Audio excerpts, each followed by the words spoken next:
Hello coin collectors out there, welcome back to the Big D Coins channel. Before we get started into today's video, I want to give a special thank you to 3 YouTubers who have been commenting on my videos for quite some time.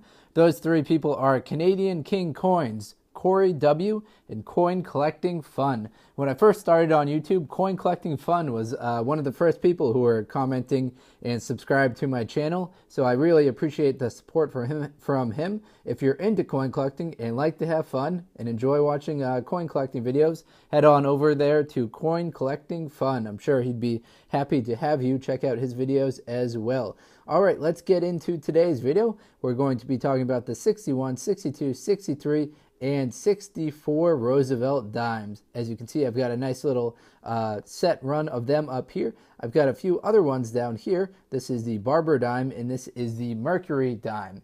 Before we start talking about the Roosevelt dimes, let's give a brief history, very quick 10-second history on United States dimes. So from 1796 to 1807, we have the draped bust. Then from 1809 to 1837, we have the capped bust. Then 1837 to 1891, the seated Liberty. And then starting in 1892, we had this one right here going all the way until 1916, the Barber dime. And then we had this coin right here from 1916 to 1945, the winged head Liberty head, also known as the Mercury dime. And then from 46 until present day, we've had these cool dimes right here. These are the Roosevelt dimes. Now from when they first started out from 1946 until 1964, they were 90% silver, 10% copper. Then 1965, unfortunately, they took the silver out of them, and they were 91.67% copper, 8.33% nickel, excuse me there. So the melt value of these coins right here that did have silver in them, it's about $1.19. Unfortunately, it's not too high just because these are small coins, so they don't weigh too much. The total weight of the coin is just 2.5 grams. Of that, 90% is silver, so it's a rather small weight to it because it's just a small coin in general. Now let's talk about the mintages of these coins. Unfortunately, the mintages are relatively high as well. Just talking about the Philadelphia mints, Philadelphia minted coins, there were 96 million made in 61. In 62, there were 75 million, 63, 123 million, 64, 963, 123 million, 64, 929 million.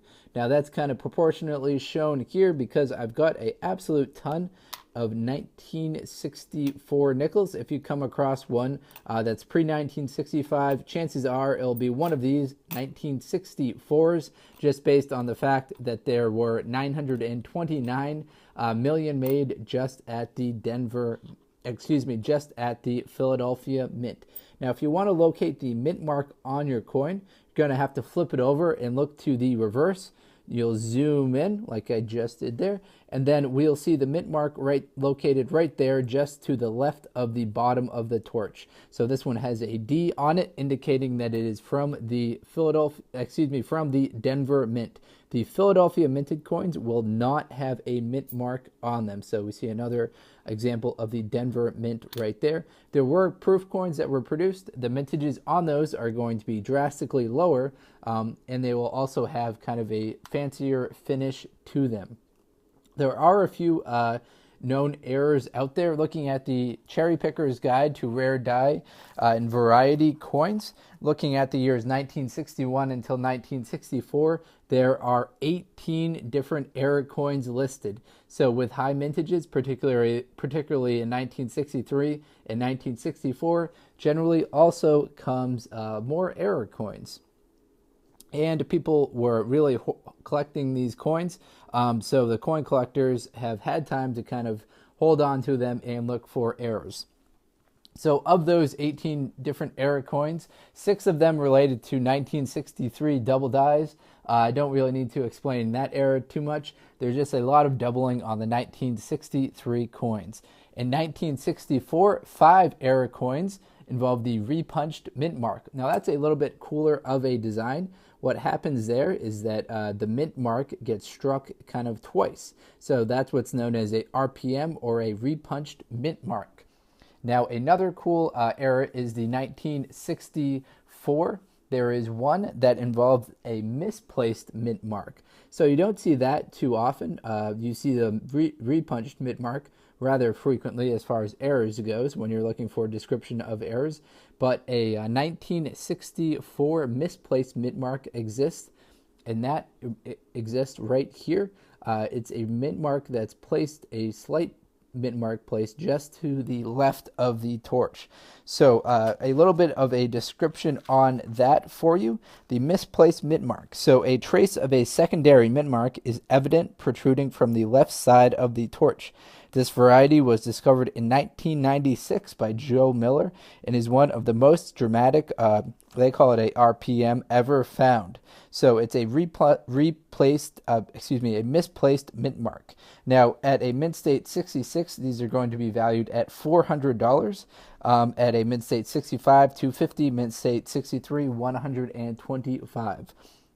So there's definitely a premium out there. And interestingly, this coin wasn't discovered, this particular error wasn't discovered until 1996, and this coin was produced in 1964. So keep your eye out for that 1964 misplaced mint mark. You'll see an extra line in between the original mint mark right there, the D, and the torch. So a kind of slight hint at a secondary mint mark was placed right in there. All right, hopefully you enjoyed this video. These coins are great coins to have just because of their silver content, but keep your eye out for the 1963 and 1964 errors in particular. 1963, very common with the doubling. 1964, some errors with the mint mark. All right, hopefully you enjoyed this video. If you're into coin collecting, please do check out some of the other videos on this channel. Take care and best of luck coin collecting out there, everyone. Enjoy.